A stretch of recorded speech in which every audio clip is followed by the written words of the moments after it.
अस्सलाम वालेकुम nursery class. अब वक्त है मेरी पहचान उर्दू कायदे का। हम पढ़ चुके थे दाल के बारे में। आज मैं आपको मिलवाऊंगी एक नई आवाज़ से। ये है हर्फ डाल, ये है हर्फ डाल। इसके ऊपर है टोपी डाल। इसकी आवाज़ है ड, इसकी आवाज़ है ड। ड से डाकिया। डाकिया क्या करता है?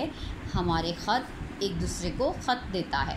ठीक है, हम जो ख़त लिखते हैं वो अपने मामू को, चाचू को, किसी को भी भेज सकते हैं। ड डब्बा, ड डब्बा। ड डॉक्टर, डॉक्टर हमारा इलाज करता है। ड डॉक्टर। आप तस्वीर में देखें, ड डबल रोटी, ड डब्बा, ड से डॉक्टर, ड से डोल और ड से डाकिया।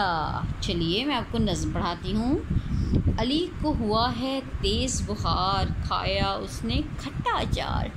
डॉक्टर साहब आए हैं, दवा भी साथ लाए हैं।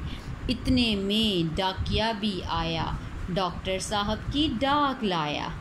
मारिया डब्बा लेकर आई, डबल रोटी ताज़ा मंगवाई। अली सुनो अपना खाना अचार, वरना हो जाएगा फिर से बुखार।